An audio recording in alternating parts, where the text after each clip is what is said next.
Il a fallu attendre 4 heures après la course, mais c'est officiel, les deux McLaren ont été disqualifiés du Grand Prix de Las Vegas. On avait déjà eu un week-end assez excitant avec une qualif sous la pluie, une course que personnellement j'ai trouvé très divertissante entre les stratégies, les accidents ou encore les dépassements. Mais alors là, pour le coup, pour cette fin de saison, c'est la cerise sur le gâteau. Aujourd'hui, on va revenir sur le 22e Grand Prix de cette saison 2025 et peut-être le tournant de cette fin de saison qui va redistribuer les cartes au championnat pilote. Installez-vous confortablement, c'est l'heure du récap du Grand Prix de Las Vegas 2025.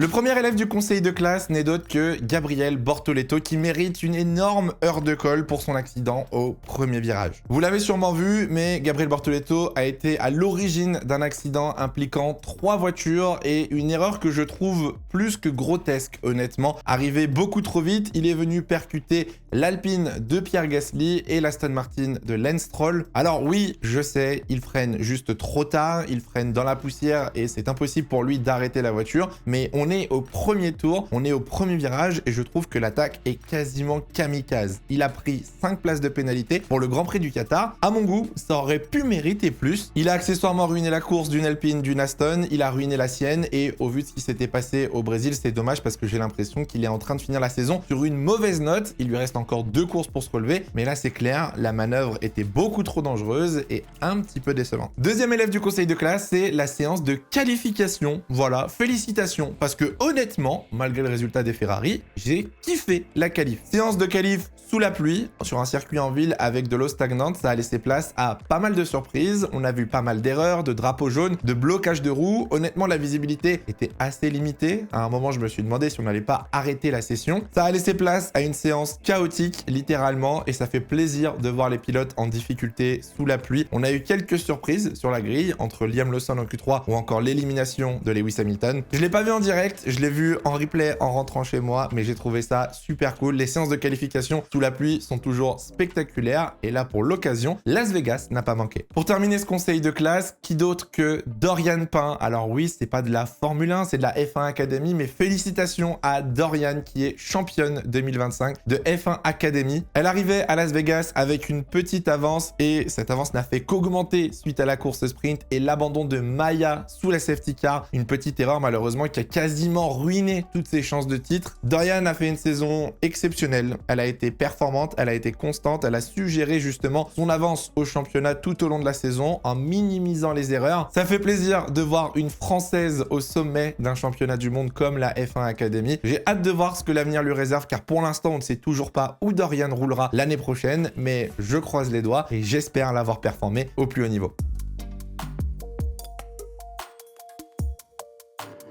Bon, on va parler de ce Grand Prix de Las Vegas et on va parler de cette course en commençant par le premier virage, qui a été, mine de rien, le lieu de plusieurs incidents dont il faut qu'on parle aujourd'hui. Bon, le premier, je vous l'ai dit, c'est celui de Bortoleto. Malheureusement, freinage raté. Bortoleto arrive trop fort à l'intérieur et fait un strike, catapulte Lance Stroll et Pierre Gasly avec son Alpine. On va pas revenir là-dessus, la pénalité est tombée, 5 places pour le Qatar, mais ce n'est pas le seul à avoir été agressif au premier virage du premier tour. Liam Lawson, qui se trouvé un petit peu plus loin devant sur la grille, a effectué une manœuvre assez similaire et pourtant n'a pas été pénalisé de la même façon. Alors vous allez peut-être me dire, parce qu'il n'y a pas eu d'abandon, il n'y a pas eu de grosse casse majeure sur les voitures, c'est vrai, mais Liam Lawson a quand même fait une attaque beaucoup trop agressive au premier virage. Comme Bortoleto, il arrive avec les roues bloquées, il arrive beaucoup trop vite, freine beaucoup trop tard et vient percuter Oscar Piastri à l'extérieur. Ça fait rebondir Oscar Piastri sur la zone extérieure du circuit, qui du coup provoque un décalage pour Alonso qui va venir se rabattre sur Charles Leclerc. Donc mine de rien, cette manœuvre, elle a quand même des conséquences. Ce que j'arrive pas à comprendre, c'est comment Liam Lawson n'a pas été pénalisé dans cette action. Alors, la FIA a jugé que Liam avait dû éviter ce qui se passait derrière lui et à l'intérieur, ce sur quoi je suis pas forcément d'accord, mais il y a surtout eu un contact. Il y a surtout eu une perte de position pour Oscar Piastri, en l'occurrence, qui perd 2 places dans le premier virage. Et pour moi, ça aurait dû mériter, comme Bortoleto, une pénalité en course de 10 secondes. Piastri Piastri avait été sévèrement pénalisé au Brésil, je trouve que ça aurait été le bon moment, l'occasion justement pour garder une sorte de constance et de logique dans les pénalités. Ça n'a pas ruiné la course de Leclerc, ni d'Alonso, ni de Piastri. Mais bon, je suis assez surpris que Lawson s'en sorte sans aucune pénalité. Toujours au premier virage, on a eu une scène assez dangereuse, mais cette fois-ci au deuxième tour, vous l'avez sûrement vu aussi, c'est l'arrivée des voitures lorsque les Marshall étaient encore sur la piste. Et ça, pour le coup, je trouve ça scandaleux. Alors, c'est un manque de communication entre la direction de course et les commissaires présents sur la piste, mais il faut se rendre compte quand même qu'il y avait simplement un double drapeau jaune pour indiquer la présence d'un danger, ce qui signifie que normalement les voitures sont censées s'arrêter instantanément, sauf qu'on avait quand même des humains sur la piste. Les voitures étaient à plus de 250 km/h, on est au deuxième tour, les pneus sont froids, les voitures sont lourdes, on aurait pu assister à un drame si l'un des pilotes avait perdu le contrôle de sa monoplace. C'est des situations qu'on ne veut absolument pas voir, on avait déjà eu le cas en plus au Mexique il y a quelques semaines lors d'un deuxième tour où deux commissaires avaient traversé la piste. Là, c'était encore pire, ils étaient plus nombreux dans une zone encore plus dangereuse. Donc j'espère que ce genre de situation ne se produira plus pour la fin de saison. Bref, un début de course assez mouvementé, que ce soit pour les pilotes ou pour la FIA, et une virtual safety car est rapidement intervenue pour calmer le jeu et pour pouvoir surtout évacuer la piste de tous les débris qui étaient présents sur le circuit de Las Vegas.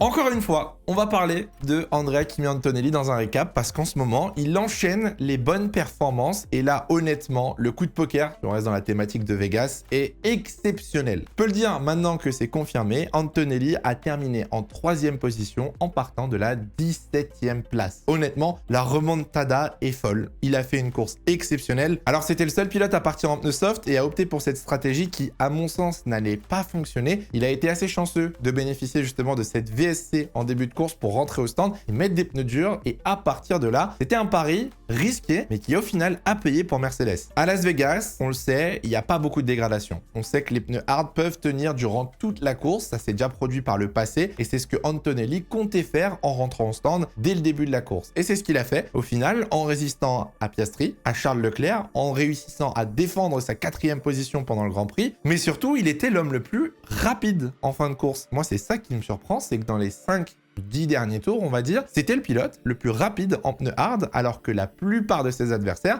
avaient 10-15 tours sur leur pneumatique. Heureusement pour lui, il avait écopé d'une pénalité de 5 secondes pour un faux départ, un micro-mouvement sur la grille qui avait déclenché justement la cellule de mouvement. Au final, avec la disqualification des McLaren, cette pénalité n'a plus vraiment de sens. Leclerc a terminé à 1/10 de Antonelli après la pénalité. Honnêtement, sur cette fin de saison, le meilleur rookie, c'est lui. Il enchaîne performance sur performance, il répond présent quand il faut. Même si la séance de qualification avait été un petit peu ratée, il a su se rattraper en course et il est surtout en train de porter Mercedes vers une 2e place au constructeur. Il semble maintenant presque acquise. Comme vous pouvez le voir au classement constructeur, Mercedes est quasiment assuré désormais de terminer en 2e position. La 3e va peut-être se jouer entre Ferrari et Red Bull. Comme on l'a dit dans l'une de mes dernières vidéos, honnêtement, pas très confiant pour Ferrari. Je pense que Verstappen, à lui seul, va garder cette 3e position au constructeur et Ferrari, malheureusement, terminera sûrement 4e du classement 2025. Bref, j'ai hâte de voir ce que Antonelli va nous faire sur cette fin de saison, mais surtout en 2026. Parce que là, il aura l'expérience d'un pilote de Formule 1, il aura une saison complète dans les pattes. Pourquoi pas, Antonelli nous réserve peut-être de très belles surprises.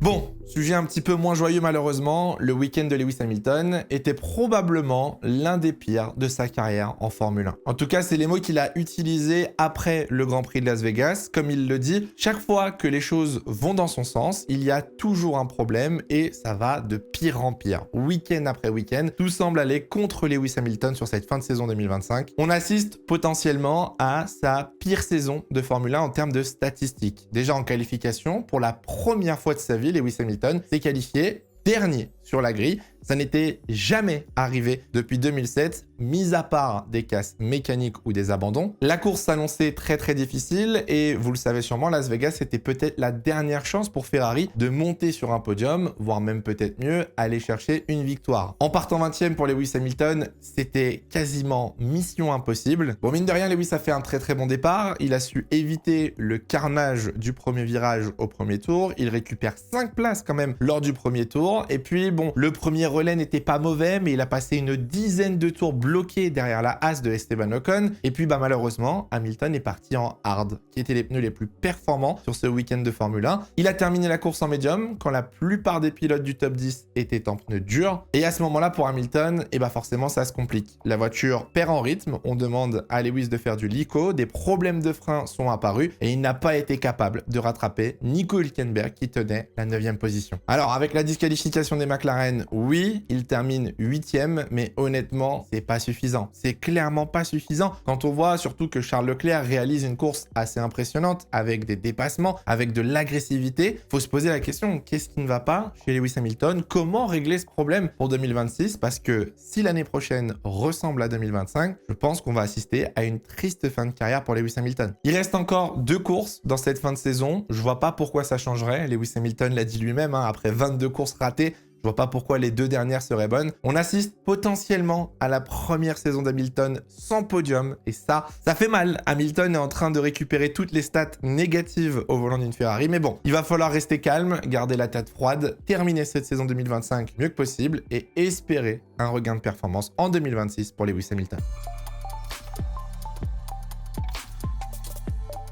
Je n'ai pas dormi de la nuit depuis mon live react. J'ai attendu. Je ne voulais pas sortir ce récap sans savoir si les McLaren seraient disqualifiés. La réponse est oui. Les 2 McLaren, celles de Lando Norris et d'Oscar Piastri, ont été disqualifiés du Grand Prix de Las Vegas. Max Verstappen a donc remporté ce Grand Prix de Las Vegas. Norris était 2e avec une course très solide, honnêtement. Piastri, lui, a terminé 4e après la pénalité de Antonelli de 5 secondes. Mais ça, c'est du passé. Alors on va revenir déjà sur le départ de la course parce qu'on a frôlé un mini drame dans le premier virage du premier tour. Lando Norris partait en pole à droite, Verstappen à gauche en 2e position. Lando Norris a voulu faire une défense ultra agressive, un peu au style de Max Verstappen, sauf que tous les pilotes ne sont pas Max. Norris se rate et tire tout droit au premier virage en perdant une position, puis une 2e position un virage plus loin au profit de George Russell. Lando Norris a fait une très bonne course, a très bien géré son rythme et ses pneus et a pu reprendre la 2e position sur la 2e partie de la course, mais au vu du rythme de la Red Bull ce week-end, je pense sincèrement que même sans cette erreur, Lando Norris n'aurait pas pu remporter le Grand Prix de Las Vegas. Norris s'est donc retrouvé 2e derrière Verstappen à 5 secondes. Les chronos étaient équivalents des 2 pilotes en s'échangeant secteur après secteur, sauf que lors des